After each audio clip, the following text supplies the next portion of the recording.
Esta arquitectura romana va a ser,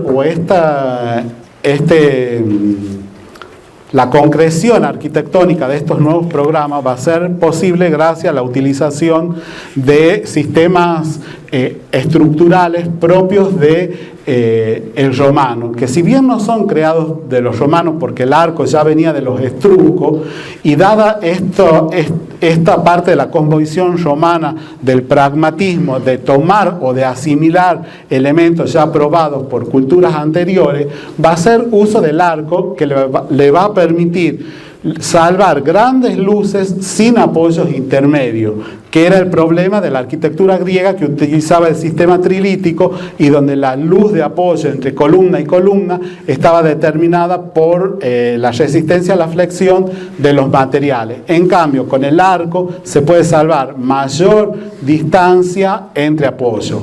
La traslación de un arco sobre una línea nos va a dar como resultado las bóvedas de cañón corrido. ¿Se acuerdan esto? Supongo que lo han visto en tecnología o en, ¿cómo se llama ahora? En estructura o en las materias de primer año. ¿Cómo se llama, Fernando? Tecnología. El entrecruzamiento de dos bóvedas de cañón corrido, ¿qué nos da? Nos da como resultado el tema de la bóveda por arista con la capacidad de concentrar en 4 puntos los esfuerzos. Si hacemos rotar el arco, nos da como resultado las cúpulas. Y si a esas cúpulas las cortamos, podemos tener la esfera. Para poder, la exedra. Para poder salvar, como en el caso de los acueductos o como en el caso de las estructuras que conforman las cúpulas, cuando veamos el Panteón lo vamos a ver, se da el tema de los arcos superpuestos para poder llegar a mantener mayor altura.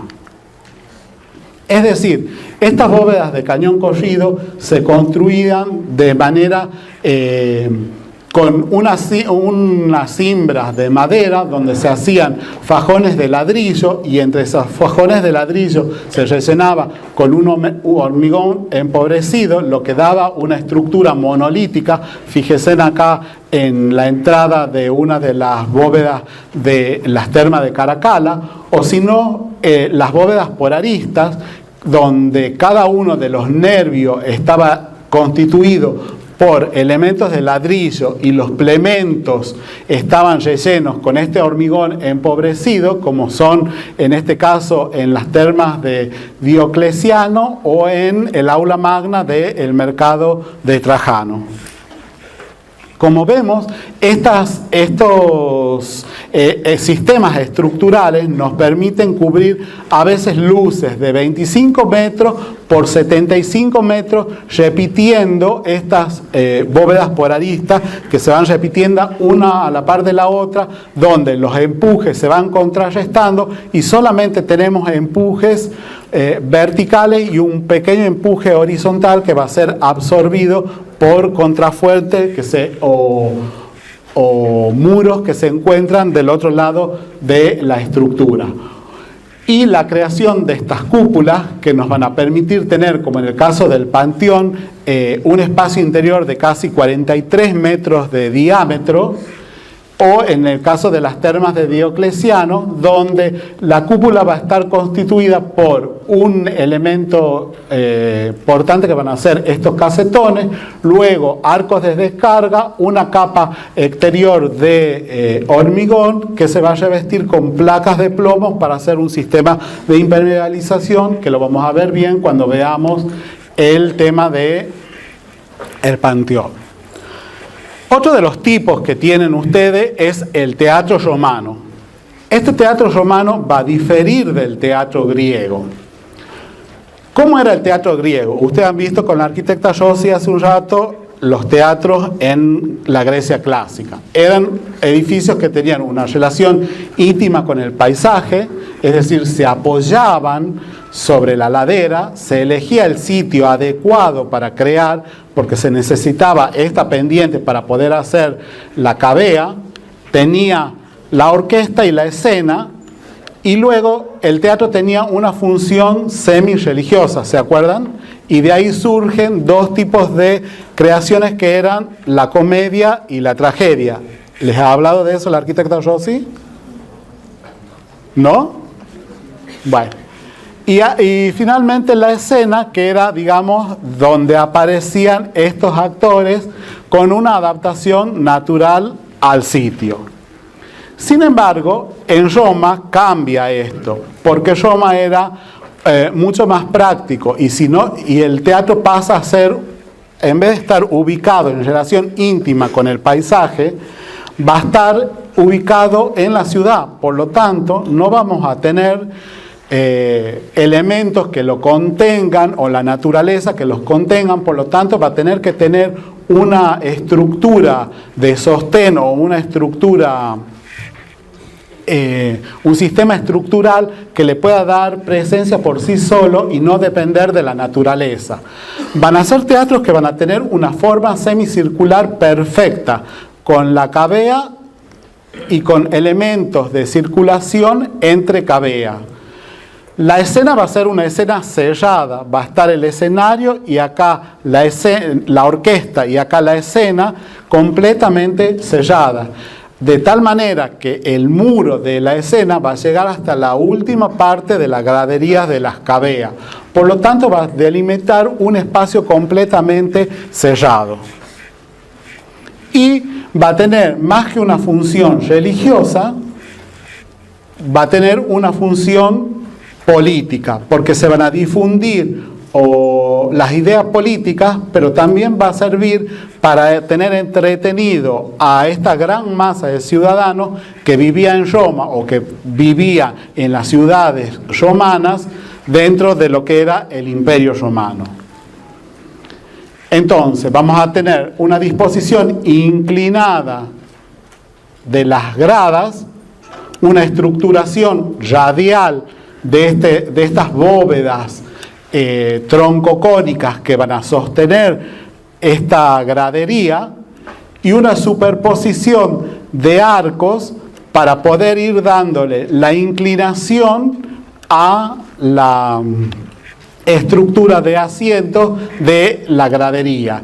Y en esta zona también una superposición de arcos para poder tener la altura total, porque acuérdense que habíamos dicho en la diapositiva anterior que era un teatro completamente cerrado. Tenemos que llegar hasta el último piso y por lo tanto la superposición de arcos para poder llegar hasta esa altura. Acá tenemos como ejemplos en ruinas el teatro Leptis de la Leptis Magna. El siguiente tipo que van a tener ustedes, y que esta es la serie tipológica, es el tema del anfiteatro. ¿Qué era esto de el anfiteatro? Van a ser elementos donde los romanos gustaban desde épocas pasadas o desde la época primitiva de Roma de ver la lucha entre gladiadores, la lucha entre hombres y fieras,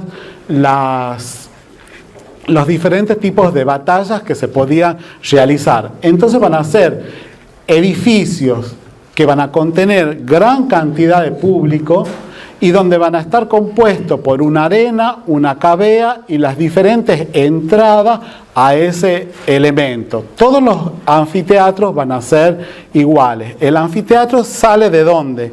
De hacer rotar dos teatros o de unir dos teatros. Si ustedes parten este elemento por la mitad, es como si tuvieran dos teatros. Por eso viene la palabra anfiteatro, alrededor de la arena.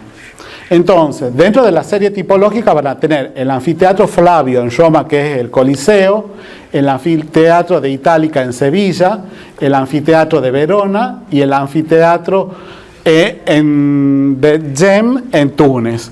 Como ven, todos los elementos pueden variar la escala, pero los rasgos tipológicos van a seguir siendo, se van a seguir manteniendo, sea Roma, sea España, sea la parte sur de Italia o sea el norte de África. Es decir, que este concepto de tener los mismos elementos que la ciudad de Roma es lo que llamábamos y lo que veíamos como romanización cuando habíamos empezado la clase.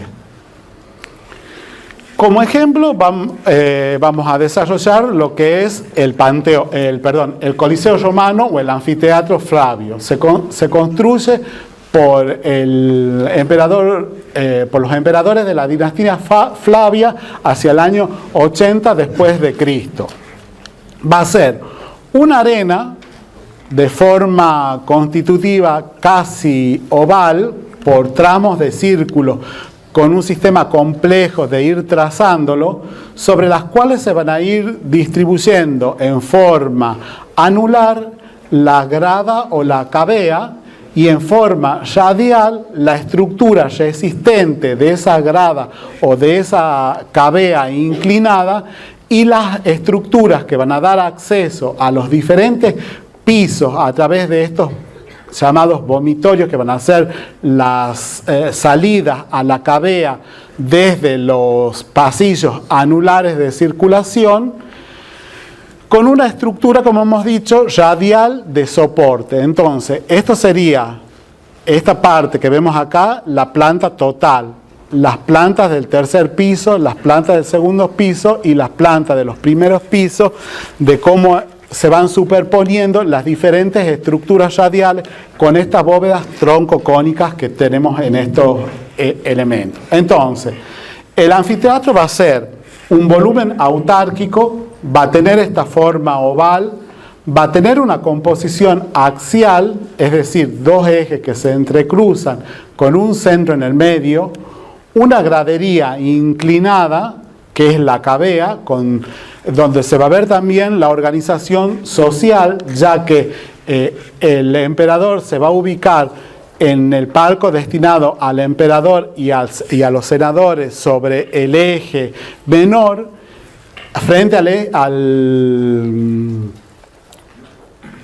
palco del emperador va a estar el del comicio de la ciudad, y sobre estos lados el acceso de las fieras y de los gladiadores, todo el sector de la cavea, y que van a ir los ciudadanos de mayor rango en la parte más baja hasta la plebe, y casi en la parte parada los elementos de digamos, la sociedad constitutiva de los plebeyos, y finalmente va a estar cerrado con un muro donde se van a ir poniendo los mástiles para sostener el velamen que va a ir cubriendo o protegiendo de las inclemencias del tiempo, del sol y del calor a los espectadores del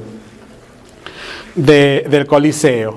Va a tener una apoyatura técnica subterránea. Yo no sé si ustedes han visto Gladiador. ¿Han visto Gladiador? Sí. Bueno, han visto cómo sobresale de la arena, salen las fieras, los gladiadores, es decir, toda esa apoyatura técnica va a estar subterránea, con ascensores, grúas, poleas, para todo lo que es apoyatura al entretenimiento. Hasta había casos en donde se sellaba toda la arena, se la impermeabilizaba, se la llenaba de agua y se hacían batallas navales. Es decir, todo eso va a estar en la parte subterránea, y va a ser un edificio dedicado al entretenimiento. Si vemos un corte, vamos a ver lo que yo le decía. Acá toda una disposición de lo que es la parte técnica debajo de la arena, la disposición radial de las estructuras que van a estar formando estas bóvedas troncocónicas, que van a dar apoyo a la gradería inclinada, pero que también se van a transformar en escaleras para subir a estas graderías y a estos puntos de salida sobre las graderías. Y finalmente, en este elemento, el muro ciego, donde se van a ir incrustando los postes que van a sostener los cables de los toldos que van a cubrir con este velamen la superficie de arriba. Acá de nuevo podemos ver cómo están la gradería la gradería que va a estar apoyada sobre estas bóvedas troncocónicas de ladrillo, la parte pétrea que va a ser la parte de la envoltura y la parte de los anillos anulares, ya que en los anillos anulares vamos a tener bóvedas de cañón corrido anulares que en su intersección con las bóvedas troncocónicas de los saledizos van a dar formación a las bóvedas por aristas que van a concentrar en los pilares exteriores y en los pilares interiores los esfuerzos. Es decir, que vamos a tener bóvedas troncocónicas, bóvedas anulares y bóvedas por aristas como estructuras resistentes de este edificio. Es un edificio con una gran complejidad técnica y va a haber bóvedas de ladrillos, bóvedas de hormigón y elementos de piedra o mampuestos.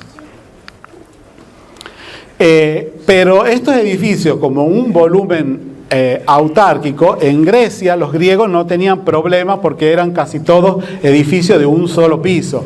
Entonces, y además el orden respondía, por la cosmovisión propia de los griegos, respondía a lo que era la esencia o la verdad del edificio. En cambio, los romanos van a utilizar el orden para componer la fachada, poniendo el orden más pesado abajo y el orden más liviano arriba. Entonces, el orden ya no va a ser una estructura portante, sino que va a estar estructurando la composición de la fachada.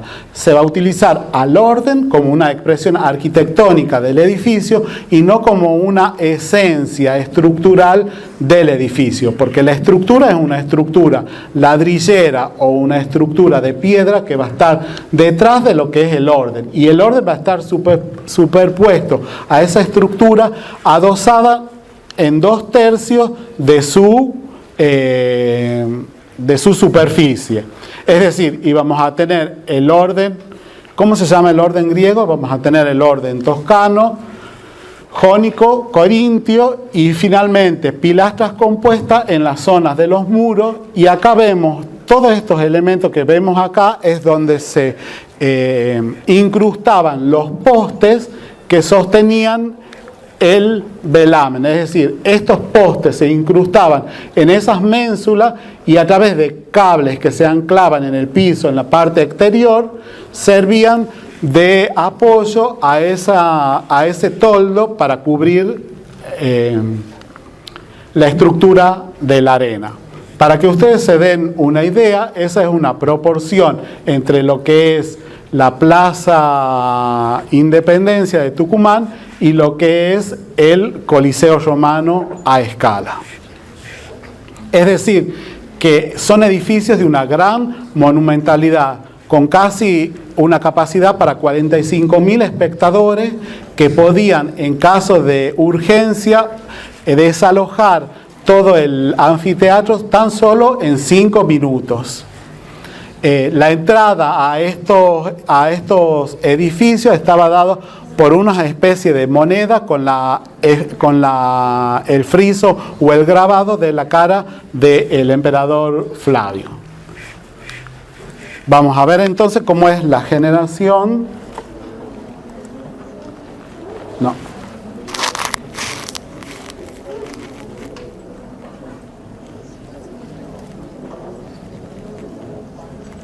De estos edificios.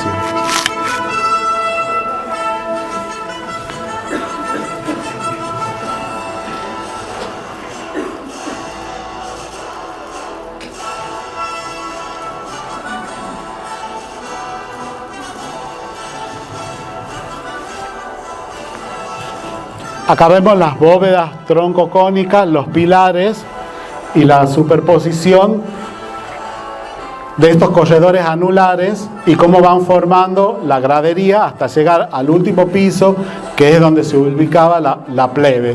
El sistema de cables para soportar los toldos,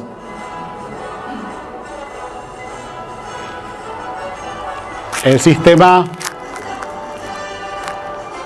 de superposición de este orden como estructuración arquitectónica del edificio, con la inclusión de estas estatuas en la parte superior.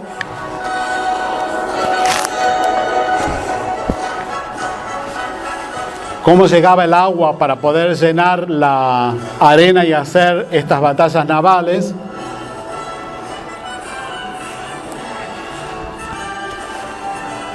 Y la parte inferior, con todos estos aparatajes para subir las fieras, para transportar a los gladiadores, la celda para alojar a los gladiadores y a las fieras, que nos dan como resultado ese elemento. Otro tipo, es una clase un poco larga porque son muchísimos los tipos romanos, así que les pido que me tengan un poco de paciencia, nada que ver con la clase de Grecia, es el tipo de las termas. Ya han visto un poco sobre las termas en la clase que les ha dado la arquitecta Moreno el día martes. Estas termas van a ser centros no tan solo de cuidado del cuerpo, sino también de la mente y del espíritu. Roma llega a tener en la época imperial una cantidad bastante considerable de termas, casi 4 termas de grandes dimensiones y algunas termas o baños más pequeños. Dentro de lo que es la serie tipológica, ustedes van a tener las termas de Caracalla, las termas de Diocleciano y las termas de Trajano. Son 3 termas donde van a tener que analizar los rasgos tipológicos. Esta serie tipológica nosotros se la vamos a dar a ustedes, es decir, ustedes no la van a tener que hacer, sino que nosotros les damos las series tipológicas. Y el ejemplo que vamos a desarrollar es las termas de Caracalla. Las termas de Caracalla fueron construidas por el emperador Caracalla entre el año 206 y 216.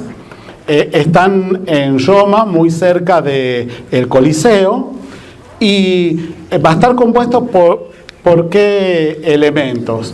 Va a estar compuesto por un gran perímetro donde se van a alojar tiendas destinadas a la venta de artículos que se van a ocupar dentro de o comercios con venta de aceites, perfumes, jabones, de elementos que tienen que ver con el aseo del cuerpo. Esta plataforma va a delimitar una gran explanada donde se va a insertar el edificio de las termas. Va a estar regido, como siempre, por la organización en eje, es decir, un eje mayor y ejes secundarios. En el edificio propiamente de las termas, este eje longitudinal va a ser un recorrido y va a ser un eje que va a ir enlazando los diferentes tipos de baño que tienen las termas. El baño frío, el baño tibio, el baño caliente, hasta llegar al caldarium, que es uno de los más calientes, aunque los baños de temperatura más calientes son más chicos y más reducidos y se encuentran a los lados del caldarium. También van a tener elementos para el deporte y para el ejercicio físico, como son las palestras. Van a tener elementos que tienen que ver con el cultivo de la mente, con las bibliotecas. Va a haber un circo o un estadio y se va a aprovechar las graderías o la zona baja de las graderías del estadio para ubicar las cisternas que van a ser los elementos que van a proveer de agua a todas las termas. Es decir, que de nuevo tenemos estos elementos de centro recorrido propio del romano, es decir, un espacio que es un espacio dinámico porque necesita ir recorriéndose y en este caso va a ir siguiendo la secuencia de estos baños. Esta plataforma que rodea al edificio de las termas se hace para poder alojar toda la infraestructura subterránea de las termas, porque cada uno de estos baños necesita agua a diferente temperatura. Entonces las calderas, todos los elementos del hipocausto van a estar alojados en la diferencia de altura entre el exterior y el interior, salvado por esta plataforma que era lo que rodeaba a las termas. El hall central va a tener las funciones de, digamos así, que quería el imperio, que era, digamos, el trato social de los ciudadanos. Va a servir de lugar de encuentro de las diferentes clases sociales. En un principio estas termas tenían horarios de uso para varones y horarios de uso para mujeres, y después al final del imperio esto se redujo a un horario común, y así había zonas o vestuarios para varones y vestuarios para mujeres. El hall central es un hall de grandes dimensiones que va a estar cubierto por una estructura de 3 bóvedas por aristas, y las bóvedas por arista estarían acá alojadas 1, 2 y 3, y los empujes horizontales van a ser absorbidos por estos grandes pilares. Acuérdense que esto tiene casi 25 por 75 metros, entonces estos pilares van a estar absorbiendo los empujes horizontales propios de estas estructuras que son las bóvedas por aristas. El caldarium va a estar cubierto por una cúpula de la misma manera que el panteón, es decir, una gran rotonda con un sistema de casetonados, arcos de ladrillos y hormigón, y el óculo central. ¿Por qué se cubre el caldarium con una cúpula? Usando la racionalidad y el pragmatismo romano. Para cubrir grandes luces. Primero, para cubrir grandes luces y que haya, digamos, la escala de uso es masiva. ¿Por qué otra cosa? Porque es el final del recorrido para jerarquizar. ¿Y por qué otra cosa que tiene que ver con el calor? Exactamente, porque la forma curva hace la circulación del calor, digamos así, de forma mucho más natural que si hubiese sido cubierto por elementos que tengan aristas o rectas.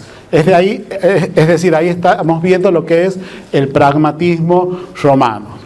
Entonces, estas grandes termas, no voy a abundar más en las termas porque se han visto con la arquitecta, son composiciones que van integrándose dentro del espacio urbano, son edificios que por su tamaño, yo cuando les he mostrado la planta de Roma les he dicho acá hay una terma porque sobresalen por sus grandes dimensiones, tienen una regularización del espacio. Fíjense en lo que es a la vuelta la irregularidad de la ciudad, y esta plataforma cómo sobresale con este tratamiento ortogonal dentro de lo que es la ciudad abigallada y desordenada de Roma, y son tipologías que se van a repetir en todas las ciudades del imperio, llevando a esto que hablábamos de la romanización, y que todos los ciudadanos, sean de África, del norte de África o de Asia, tengan los mismos privilegios de los ciudadanos que viven en la propia ciudad de Roma.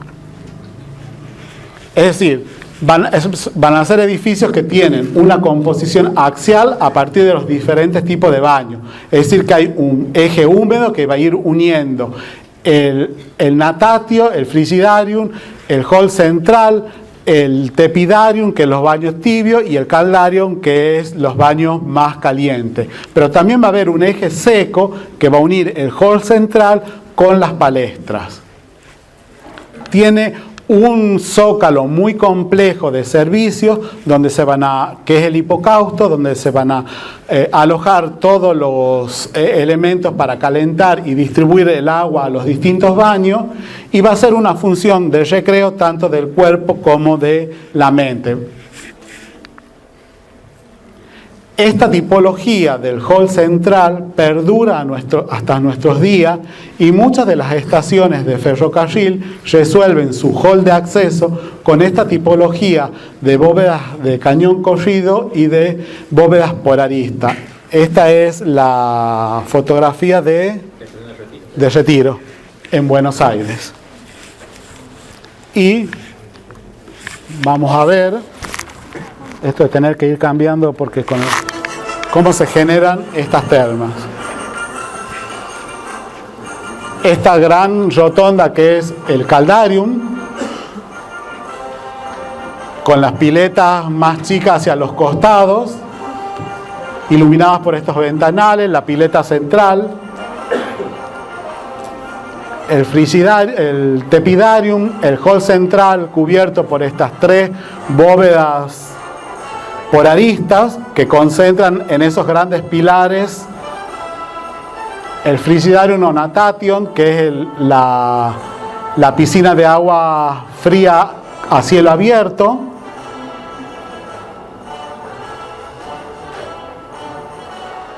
Y este elemento que está rodeado por parques, por jardines para pasear, como si fuesen verdaderos clubes de la actualidad. Esa plataforma en la que se inserta ortogonalmente el edificio, ahí vemos la zona de las palestras o de los gimnasios, cómo sobresale en la parte central la composición de los baños y cómo sobresale la rotonda, el tema del estadio y cómo es el tema, ahora vamos a ver cómo es el tema de la llegada de agua a los depósitos, de los depósitos por la forma subterránea hasta el hipocausto y cómo a partir de las calderas se va repartiendo el agua a diferentes temperaturas por cada uno de los baños.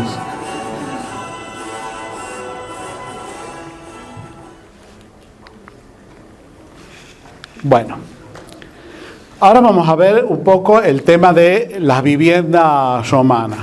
Para eso tenemos que entender primero hablar de la organización social.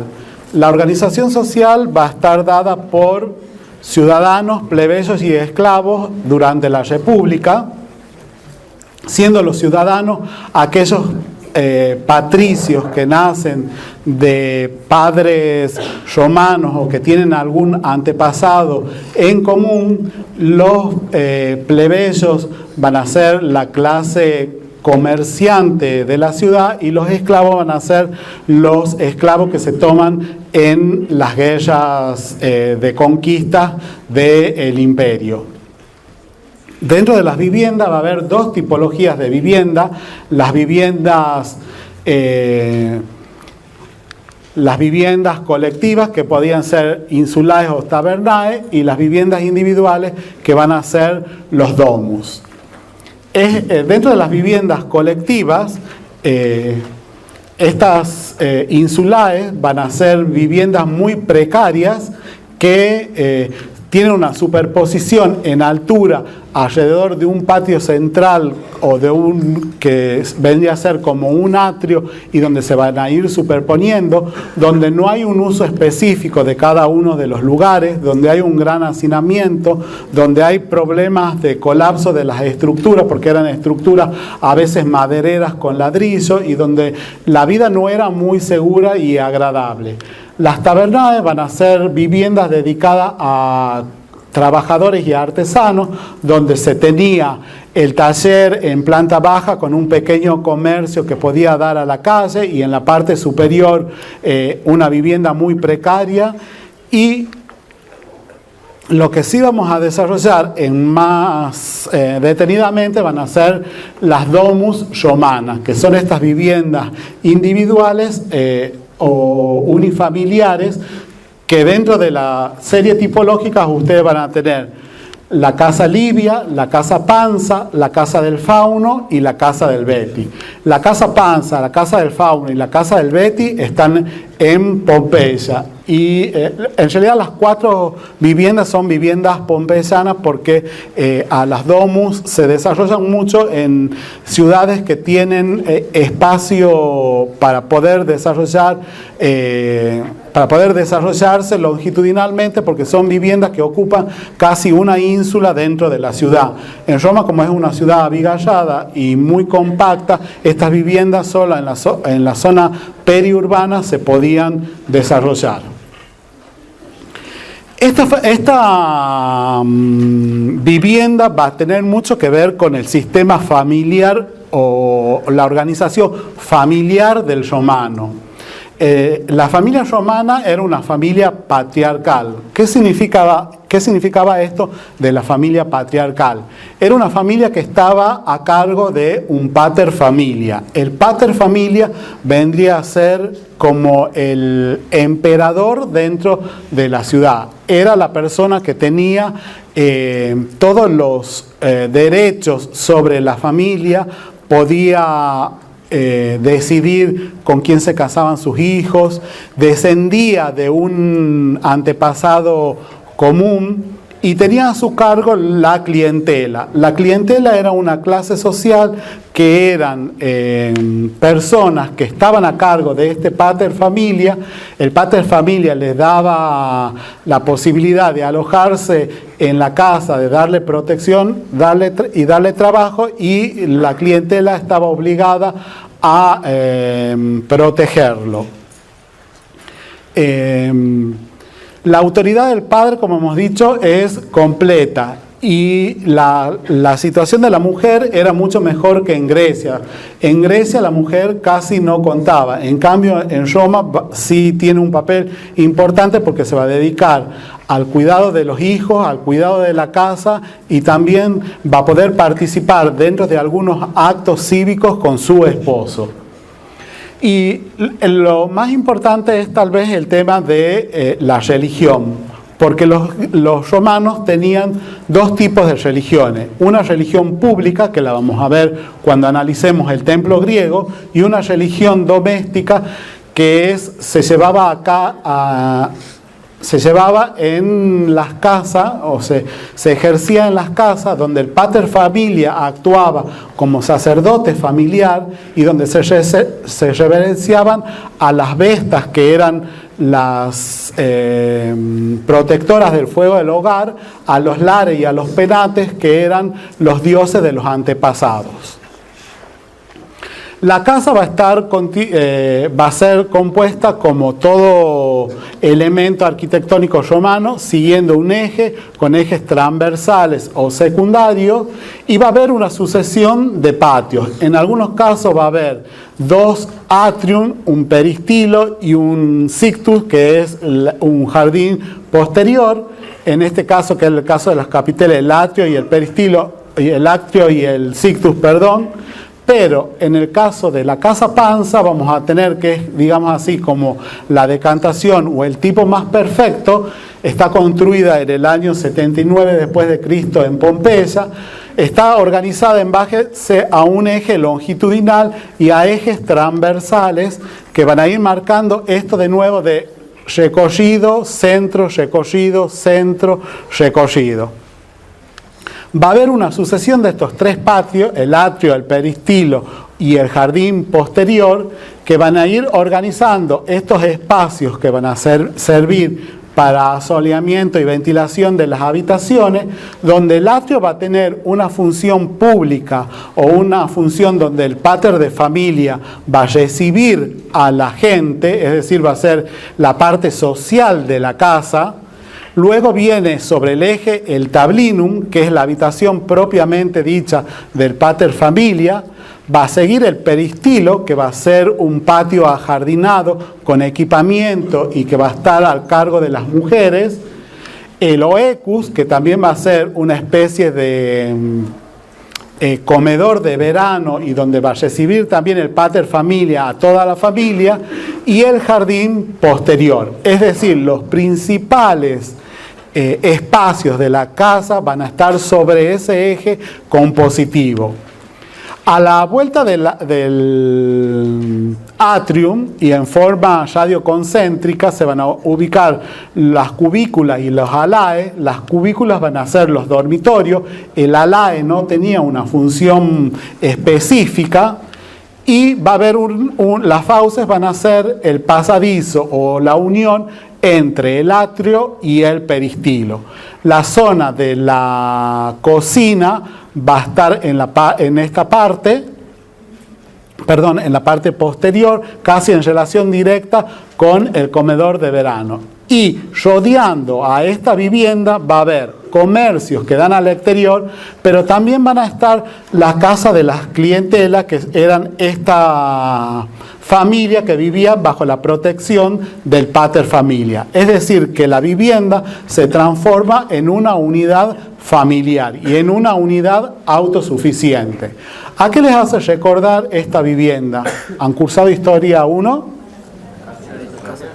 A la casa colonial. Es decir, la casa colonial se inspira un poco en la estructuración de estas casas pompeyanas.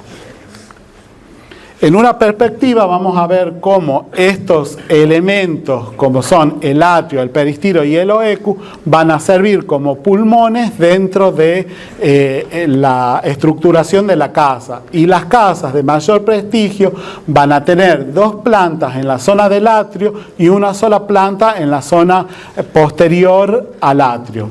El eje de circulación, muchas veces en el invierno la parte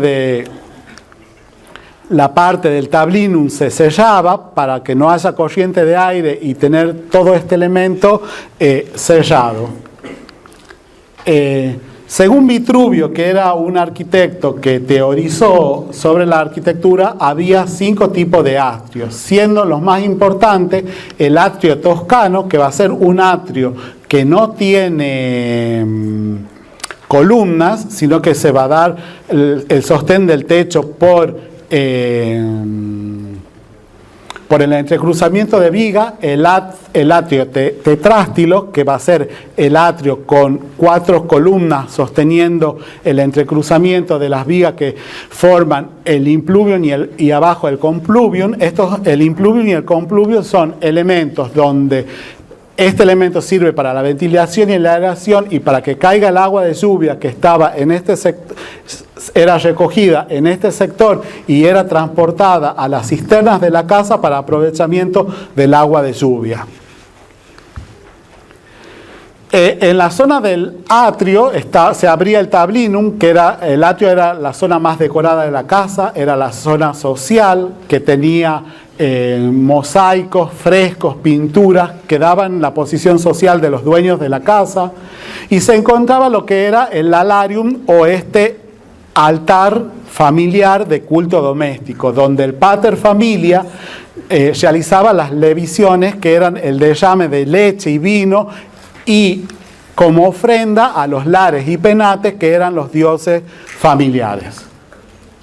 Después sigue el patio ajardinado, el patio peristilo, rodeado por las columnas,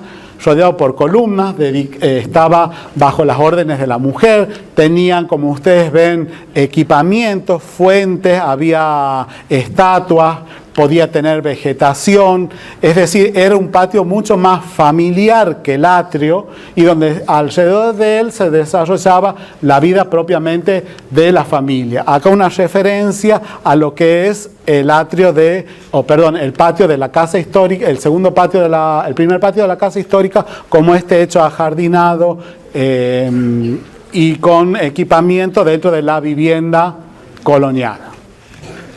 Y para que veamos un poco sobre cómo son estas casas, vamos a poner un video.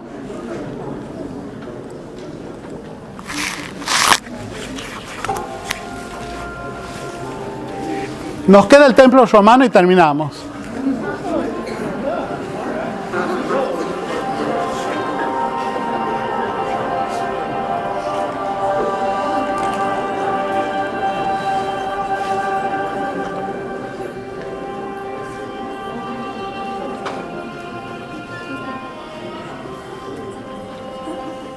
La zona de los alaes.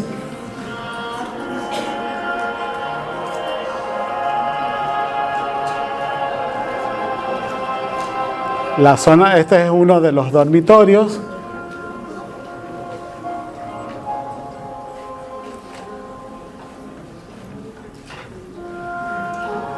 El equipamiento y la decoración de estas casas, acuérdense que eran casas patricias. El atrio con el impluvium y el compluvium, atrás el triclinum, el lalario,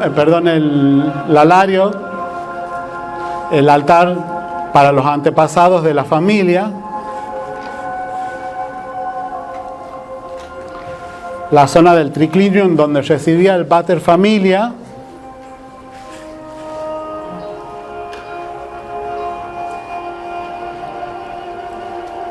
Esto que se podía sellar en el invierno, el peristilo con el equipamiento.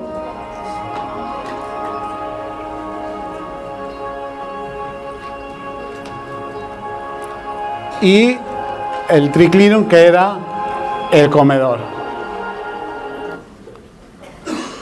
Bueno, para terminar vamos a ver el tema del templo romano y vamos a hacer referencia a la cosmovisión romana. ¿Qué es la cosmovisión? La cosmovisión es la visión de uno mismo y de uno mismo con el mundo. Los romanos tenían tres características muy importantes, que era el pragmatismo, el sincretismo y el estoicismo, que eran las tres corrientes filosóficas que van a determinar el carácter romano y que muchas de ellas vienen de la asimilación del mundo helenístico. El pragmatismo es que los hechos la verdad se juzga a través de los hechos y que las cosas tienen una utilidad práctica. Los romanos son de la acción, de la práctica, diferente del griego que se pone a filosofar, a pensar en la esencia de las cosas.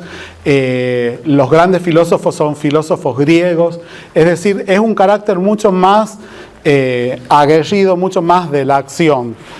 El sincretismo es como el romano va a ir conciliando diferentes doctrinas. Ya lo hemos visto cuando yo le decía que al ir conquistando las ciudades iban asimilando las religiones de los diferentes pueblos y iban incorporando los dioses de estas diferentes religiones, siempre y cuando este pueblo tenga una deidificación o acepten la deidificación del emperador.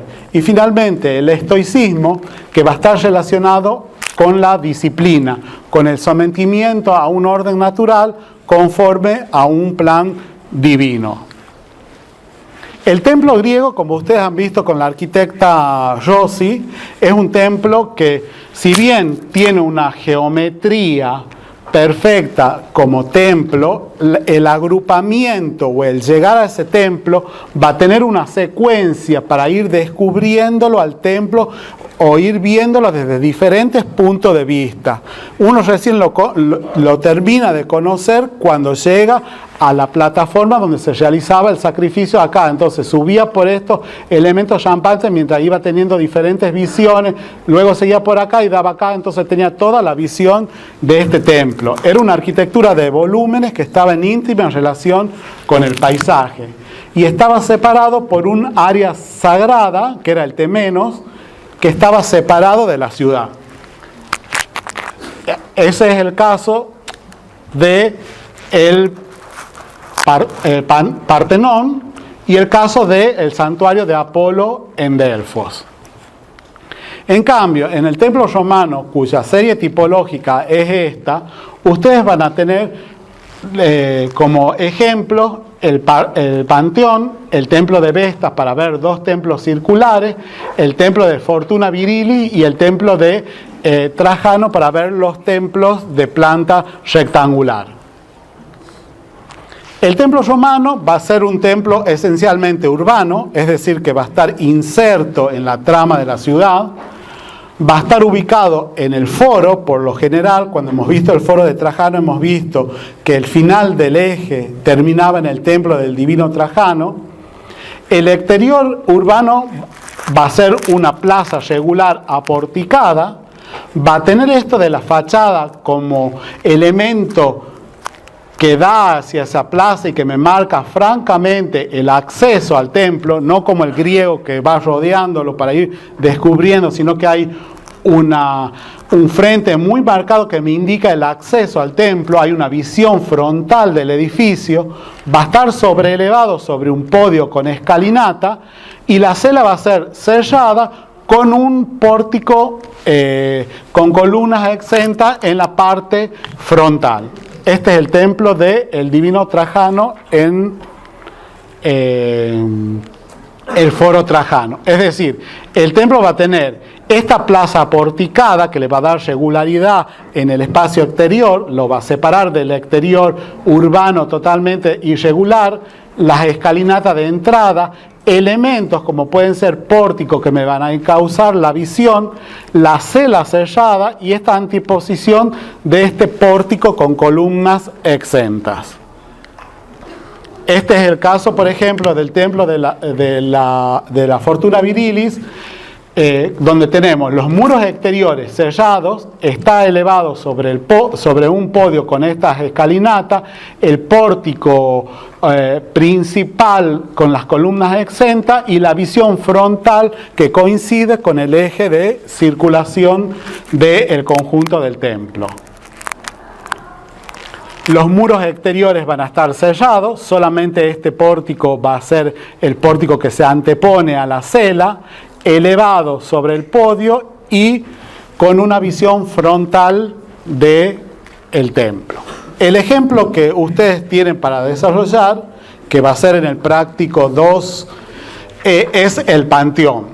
El Panteón va a estar muy cerca de la zona de los foros, va a estar dentro de una trama irregular, por lo tanto va a tener como antesala esta plaza aporticada que le va a generar regularidad dentro de la trama urbana con un cuadripórtico en este punto que me va a encauzar la visión hacia el edificio.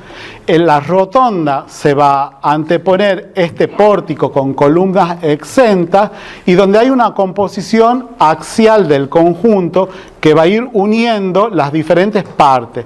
El arco del triunfo, el cuadripórtico, la parte del pórtico al mejor estilo del templo griego y la rotonda.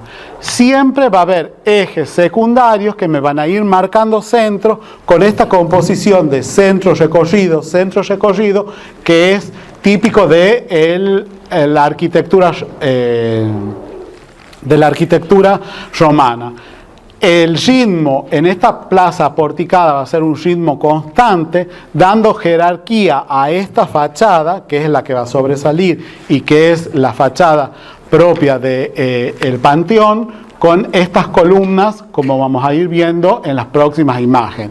Es decir, este cuadripórtico que me va a encauzar la visión a través del eje para descubrir luego la fachada del edificio con estas columnas, el friso y el tímpano que me va a estar tapando lo que viene detrás, que es la rotonda y que yo la voy a descubrir al entrar al edificio.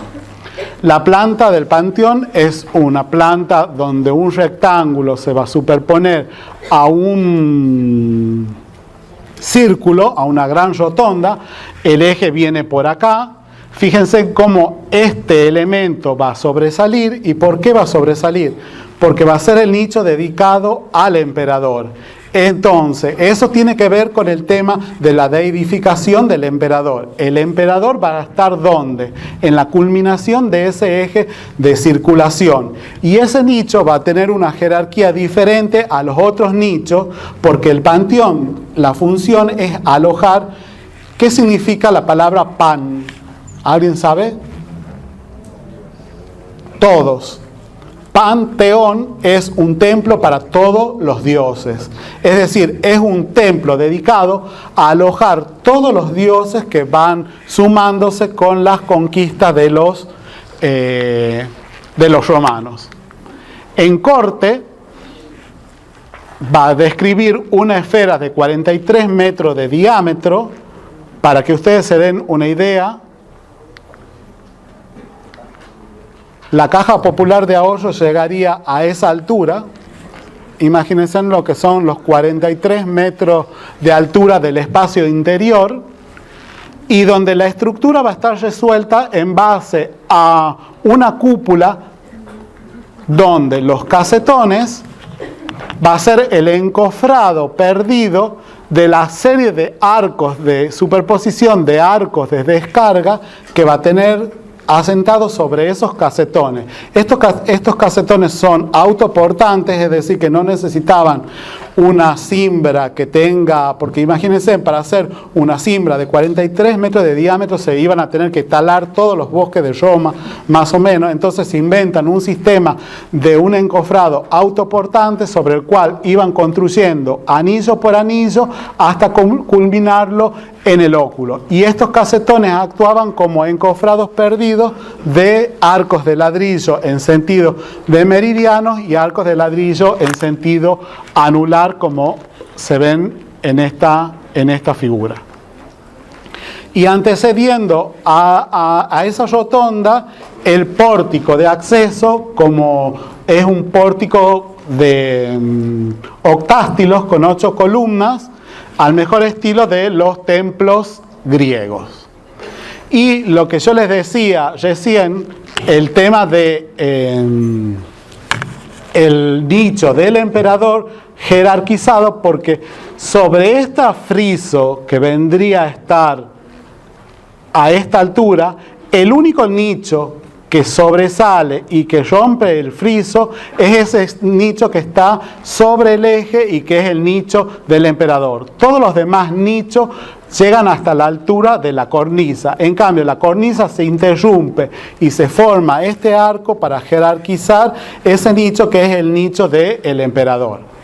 Entonces, como resumen, podemos decir que es un espacio tensionado hacia el nicho del emperador, es un espacio unitario y homogéneo, porque están todos los elementos, fíjense, todo el muro es un muro uniforme, es un espacio de 43 metros, por lo tanto tiene una gran dimensión, y es un edificio original por la técnica, como hemos explicado, que se van dando.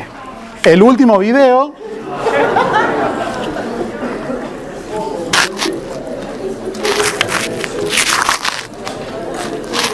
Bueno, no les paso el video. Y para resumir un poco el tema de los órdenes, vamos a ver cómo en Roma se adicionan 2 órdenes, que son el orden toscano, que va a ser como un orden dórico pero sin estría y que va a tener basa, y el orden compuesto, que va a ser la suma del jónico más el corintio. Esos 2 son órdenes que incorporan los romanos a los 3 órdenes clásicos de la arquitectura griega. Y eso lo vemos en la superposición del Coliseo, donde tenemos el orden toscano, el orden jónico, el orden corintio y las pilastras compuestas. Lo mismo que en el interior del Panteón. Y finalmente, la teoría de Vitruvio. Vitruvio es un arquitecto romano que no descolla por ser un gran arquitecto, pero sí la importancia es que pudo recopilar en 10 libros toda la manera de construir de los romanos. El tratado de Vitruvio no circuló sino hasta la época renacentista del siglo XV, donde es descubierto y donde es puesto en valor, y donde lo más importante es la tríada vitruviana, que es uno de los pilares más importantes donde se asienta la teoría de la arquitectura hasta nuestros días. Es decir, firmitas, utilistas y venustas, haciendo referencia a la solidez, a la utilidad y a la belleza. Y finalmente, como resumen, la herencia de la arquitectura romana sería el legado de este gran espacio interior que nos queda hasta nuestros días.